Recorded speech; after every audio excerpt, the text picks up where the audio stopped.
La lectura de la Biblia del día de hoy está en Juan capítulo 1, versículos del 1 al 18.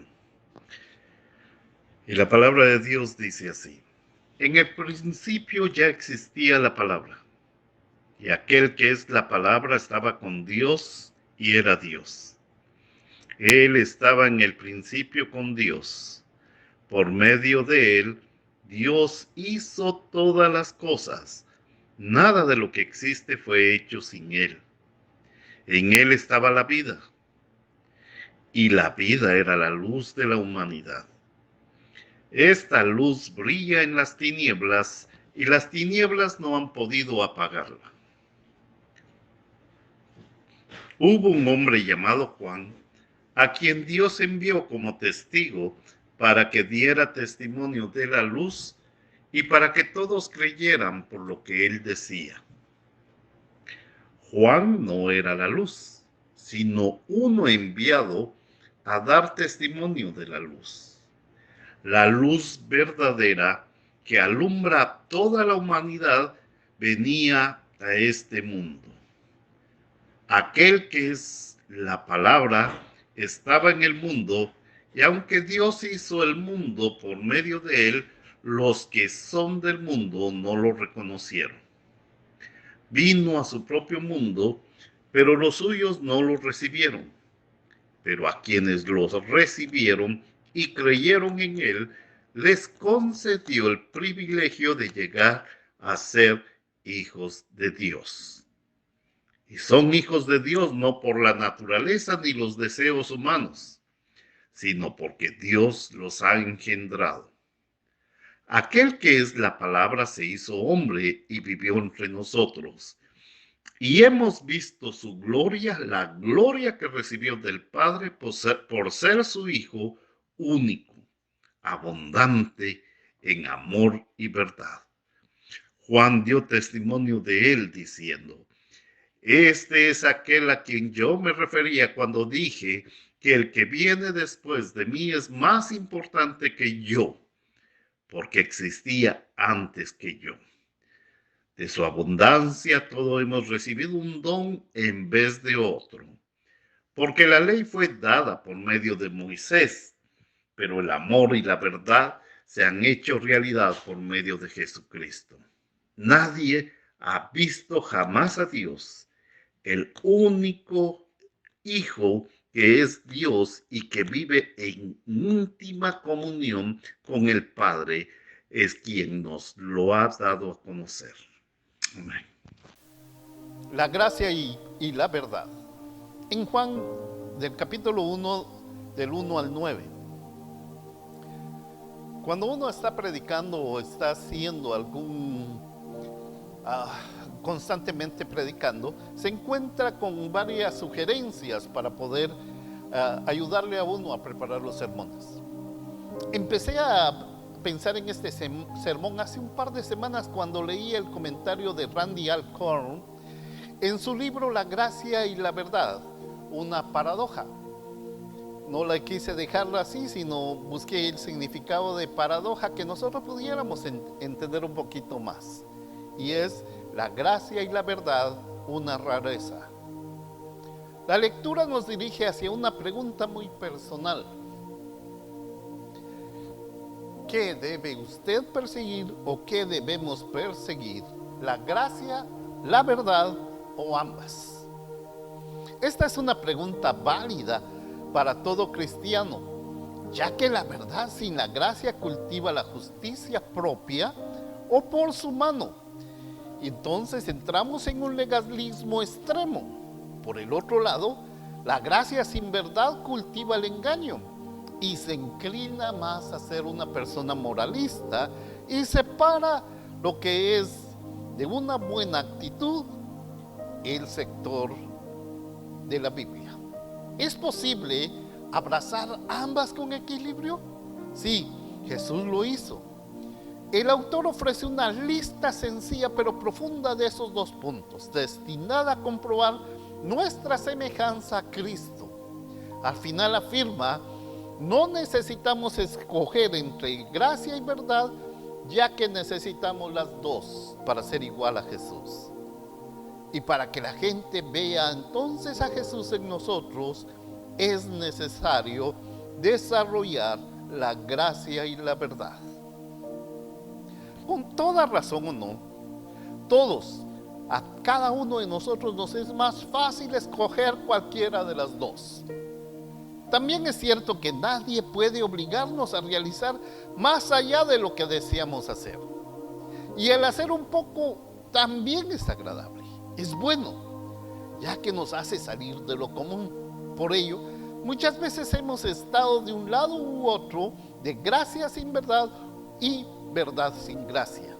Pero no hemos buscado los dos porque es un gran desafío para nuestras vidas.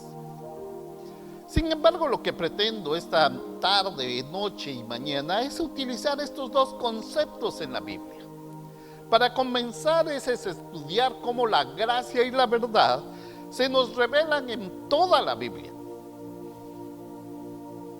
Algunos vemos el Antiguo Testamento como la parte dura de la Biblia, ya que consideramos que es la parte dominada por la ley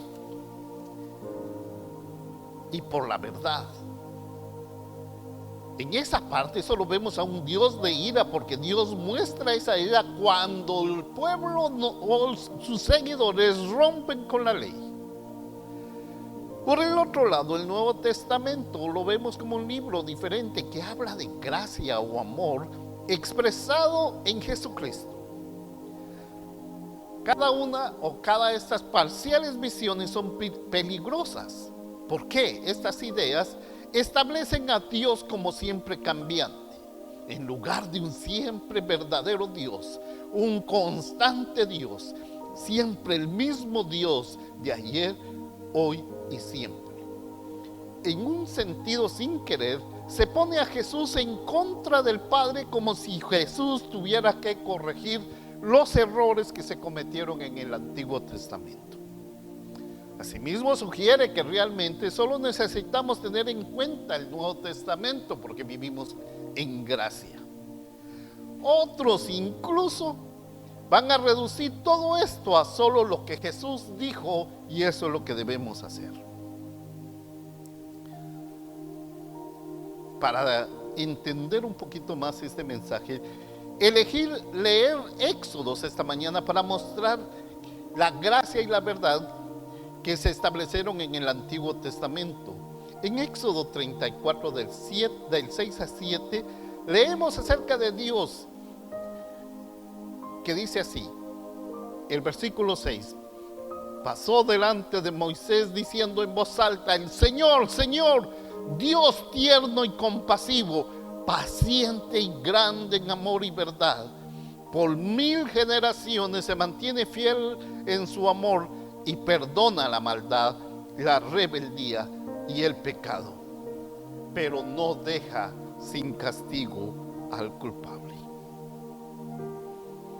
Presenté este texto porque el amor y la fidelidad son equivalentes en el Antiguo Testamento a lo que hoy conocemos como gracia y la verdad.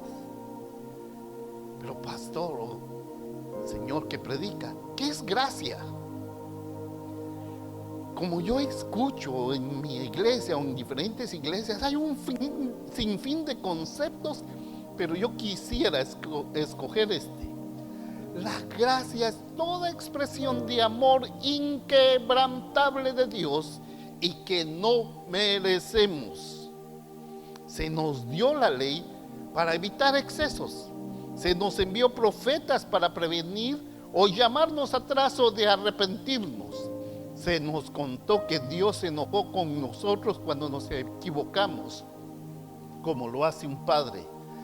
Así como se enojó, también Él envió a su Hijo único, lo crió entre los muertos para que podamos vivir, lo sacrificó para que todos seamos libres. Es todo lo que Dios ha hecho y promete hacer por nuestra humanidad. En esa gracia de Dios, la que nos permite conocer la verdad, conocer a Jesús, nos hace limpios para someternos a la verdad. Es esa gracia y verdad nuestra vida que se puede transformar en la semejanza de Jesucristo. Si ya sabemos entonces qué es la gracia, la pregunta de hoy es: ¿quién es la verdad? La verdad, como podemos encontrarlo en los escritos bíblicos de Juan del 15:26, nos dice: pero cuando llegue el Consolador, a quien yo os enviaré del Padre, el Espíritu de verdad, el que procede del Padre, Él dará testimonio de mí. Vemos cómo en esta narrativa bíblica del Evangelio de Juan interpone al Consolador, la verdad, como la persona que vendrá a dar verdad, esperanza, consuelo, auxilio a todo aquel que necesite sin medir. El que tiene la verdad interiormente es la persona que apoyará incondicionalmente en cualquier tribulación o circunstancia que nos es difícil, especialmente al más necesitado. Con este concepto no dejo vaga la siguiente expresión: la verdad es Jesús mismo. Yo soy el camino, la verdad y la vida, como dice Juan 14:6. La verdad es Jesucristo. La verdad es cada palabra que proviene de la boca de Dios. La verdad es lo que nos hace cambiar. No es solo conocer las Escrituras o conocer a Jesús, sino dejar que ese conocimiento crezca en nosotros de tal manera que regenere nuestro ser, teniendo el ejemplo de Jesús. La verdad es no conocer hechos y cifras, es conocer al Cristo viviente, es tener una experiencia personal con Él y tener ante todo una relación personal de fe y amor. Esto es lo que tenemos que reflexionar, y esa es nuestra tarea, demostrársela al mundo, y una manera de hacerlo es ofrecer esperanza, consuelo, auxilio a todo aquel que nos necesite.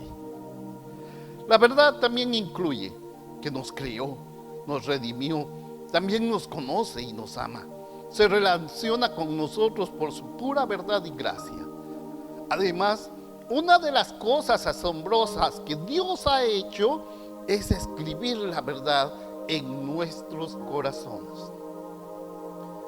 Hoy llamo a Romanos 2, 14, 15, que dice: porque cuando los que no son judíos ni tienen ley hacen por naturaleza lo que la ley manda, ellos mismos son su propia ley, pues muestran por su conducta que llevan la ley escrita en su corazón. Entonces nuestra propia conciencia lo comprueba. El Espíritu de Dios nos da testimonio de ello, y nuestros propios pensamientos nos acusarán, nos defenderán o nos harán vivir o morir. Esta es la palabra de verdad que no cambia y que está penetrando nuestro interior en todo momento. La Biblia no está influenciada por caprichos temporales o tonterías políticas, porque es palabra inmutable de Dios, confiable, constante e infalible.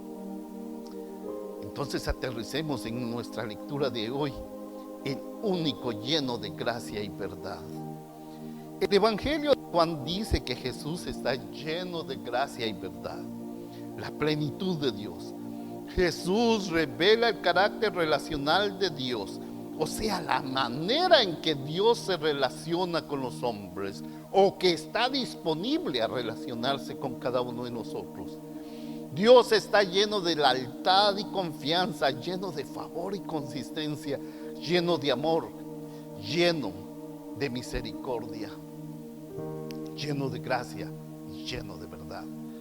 Me imagino que las personas que recibieron a Jesús hace 2000 años pudieron ver que Él reflejó la gracia de Dios, ya que Él la demostró, la vivió e hizo la verdad de Dios. Llevó una vida llena de gracia. Pastor, ¿cómo es la gracia de Dios para el ser humano? Simple. Cuando quiera ver la gracia de Dios, ve a Jesucristo, porque es lo que más parecido tiene a la gracia de Dios. Este es uno de los puntos que más he disfrutado en conversaciones con amigos que fuimos al seminario. Al finalizar mis estudios teológicos, con un amigo bebíamos café y decíamos, estudiamos y aprendemos qué tipo de vida llevó Jesús para saber qué tipo de vida debemos llevar o aproximarnos a realizar. Esa es una de nuestras metas como cristianos, estar lleno de gracia y verdad. Lo que encontramos es que Dios nos da gracia, Dios nos da verdad, Dios da luz, Dios habla, Dios salva y Dios revive. Entonces, la única fuente de nuestra vida es Dios. Y nosotros entendemos que toda la vida es regalada para nosotros. No hay absolutamente nada que hagamos para obtener lo que Dios ha dado, porque por gracia habéis sido salvos por la fe, y esto no es tu propio hacer, porque es don de Dios. Pablo continúa diciendo que somos creados para buenas obras, aspectos propios de la verdad. Así que hay cosas que debemos hacer, pero esas cosas no nos ganan la salvación o la vida eterna, sino que son el camino de la vida o el ejemplo que Jesús nos ha dejado, y es el camino de la salvación y la eternidad. Jesús siempre está actuando con gracia y verdad. Cuando enseña la verdad, por ejemplo, en el Sermón del Monte, está hablando y está actuando con gracia. Cuando está protegiendo a la mujer atrapada en el adulterio, mostró toda su gracia extraordinaria, pero también estuvo proclamando la verdad. Como cristianos debemos proclamar la verdad, la palabra de Dios y la justicia de Jesucristo. Sin embargo, también debemos equilibrar esa verdad con gracia. Uno de los pecados de la iglesia, y no hablo de Dufferin, hablo en general, el pecado de hoy de la iglesia ha sido demostrar gracia sin decir la verdad. Por tanto, la iglesia ha dejado de caminar o seguir el ejemplo de Cristo, muchas veces apartada de la verdad. Y no me refiero a aspectos que han ocurrido las últimas décadas. Esto va mucho más allá. Se dijo que la iglesia primitiva proclamó la verdad, debido a que estaban llenos de gracia y con gran poder. Los apóstoles estaban dando testimonio de la resurrección de Jesús, y sobre todos ellos había una gran gracia. La iglesia no necesita nada más que decir una cosa: hoy la verdad, proclamar la verdad, el evangelio y todo lo que la Biblia nos enseña como verdad, de la misma intensidad que lo hicieron los hermanos de las primeras generaciones. Entonces la iglesia necesita mostrar la gracia que Dios ha dado, pero para ello necesitamos conocer y reflejar esa verdad. El mismo mundo que está rechazando muchas veces la gracia y la verdad, también está necesitando esa gracia y verdad. Jesús entró en el mundo necesitado y demostró qué es y cómo vivir la verdad y la gracia. Si la gente quiere responder a la pregunta de qué haría Jesús en mi lugar, la respuesta es que mostraría gracia y verdad, porque es lo que siempre hizo y demostró. Pero debemos tener cuidado de que nosotros como individuos, como iglesia individual y como denominación, no nos equivoquemos por ninguna manera, olvidando la gracia o la verdad en nuestra forma de presentarnos al mundo, o de presentar el evangelio hoy. La luz de los hombres, que se refiere al versículo 3, Jesús es el ejemplo, el camino para seguir o mostrar para el mundo, especialmente en medio de la tormenta. El Salmo 85:10 dice: el amor y la fidelidad firmes se encuentran, la rectitud y la paz se besan unos a otros. Éxodo 34:6 que leímos anteriormente se empareja con ese salmo, con sinónimos de gracia y paz. Cuando el amor y la fidelidad se encuentran con firmeza, cuando la gracia y la verdad se encuentran con Juan en el capítulo 1, versículo 1, que dice: y el verbo se hizo carne y habitó entre nosotros, y hemos visto su gloria, Gloria del único Hijo del Padre, lleno de gracia y de verdad. Nosotros también debemos abrazar y encarnar la gracia y la verdad, el amor y la fe, la justicia y la paz, de tal manera que el mundo pueda verlo en nosotros materializado. Este no será un mensaje fácil de decir al mundo, especialmente en nuestra sociedad donde la verdad ha sido tan profundamente distorsionada.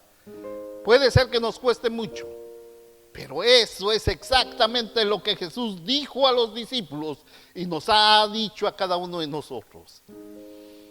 El seguir a Jesucristo tiene un costo, y hoy en día ese costo está creciendo porque la nación, la iglesia, el mundo se están alejando de la verdad y en sus falsas interpretaciones de justicia, y en gran parte de ello solo ha respondido a intereses muy personales.